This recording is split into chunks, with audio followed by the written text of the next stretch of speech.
Man, have you noticed how impossible it feels to talk politics these days? Oh, tell me about it. It's like everyone's just waiting to jump down your throat if you don't agree with them 100%. It's exhausting. But, in this deep dive, we're going to try to figure out if there's a way to actually have, like, productive and maybe even civil conversations about politics. I like the sound of that. Where are we starting? So we're diving into political commentator Gersson Torres' coffee talk video. He had some really interesting takes. Oh, yeah, I've seen those. He's pretty thought-provoking. What stood out to you? Well, he basically says that all the crazy stuff we hate about political discourse, it's not actually the root problem.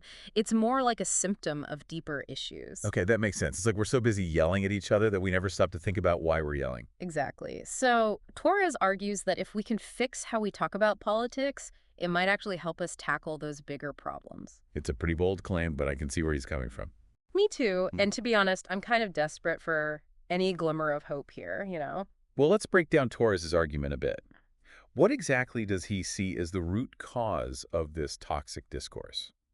Well, he didn't give one single root cause, but he did talk about how, like, we're naturally drawn to form groups, and those groups, inevitably lead to biases. Right, that's classic social psychology. It's called in-group bias. We tend to favor people who are like us and see anyone different as a threat. That's how you get things like political polarization. And then people end up in those echo chambers online, right? Exactly. People surround themselves with information that just confirms what they already believe. They're not being challenged. They're not being exposed to different perspectives. And it just reinforces that us versus them mentality. Ugh, it's so frustrating, especially with social media algorithms these days. They just keep feeding you more of what you already agree with. Oh, absolutely. Social media companies are designed to keep us engaged, even if that means keeping us angry and divided. It's good for business. Depressing, but true. Okay, so we've established that political discourse is a mess, partly thanks to social media. But what's the solution?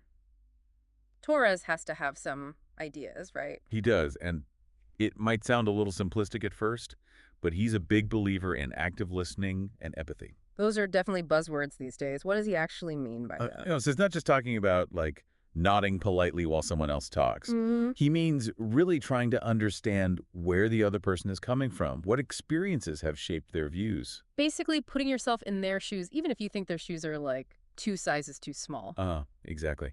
It's about recognizing that someone can have different opinions without being a bad person. You don't have to agree with someone to empathize with them. That makes sense. But honestly, it feels really hard to do that in the heat of the moment? It is. It goes against our natural instincts. We're all Mhm. prone to cognitive biases that make it really tough to see things objectively. Cognitive bias is like what? Well, one big one is confirmation bias. We're much more likely to believe information that confirms what we already think and dismiss anything that challenges those beliefs. It's like our brain's way of protecting our egos.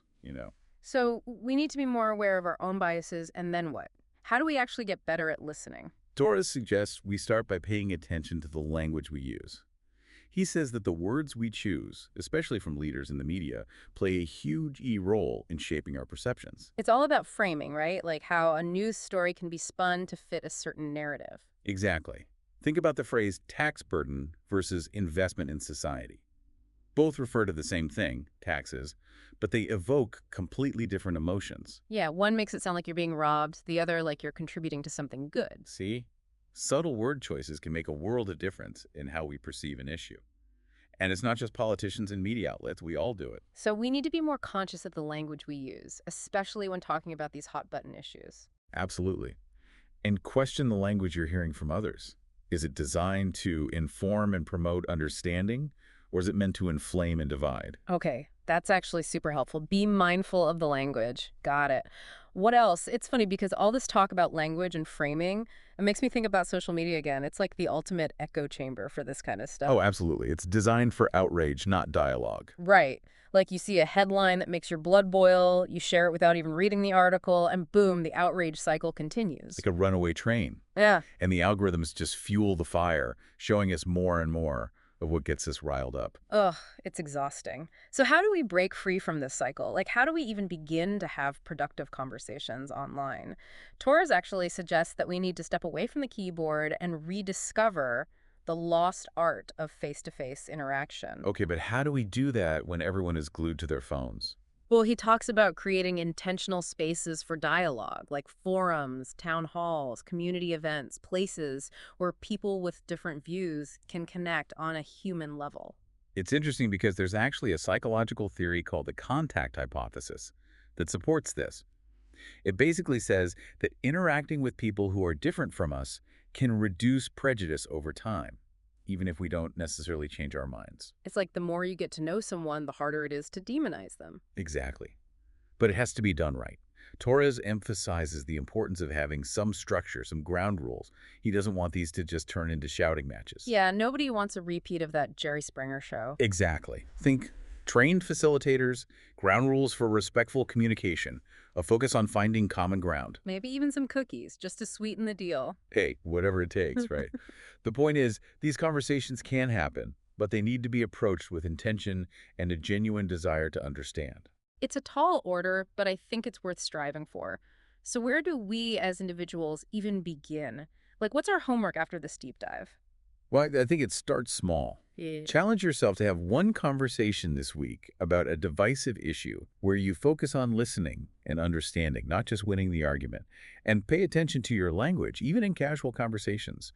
Are you contributing to the division or are you promoting understanding? Okay, that feels doable. And if anyone's looking for those structured dialogue spaces, where can they find them? You might be surprised. Check out your local library, community centers, even some places of worship are hosting these kinds of events. And hey, if you can't find one, maybe consider starting one yourself. That's a great idea. All right, listeners, we want to hear from you. Have you had any experiences, good or bad, with political conversations lately? Share your thoughts, maybe even some tips for having more productive dialogues. Let's keep this conversation going.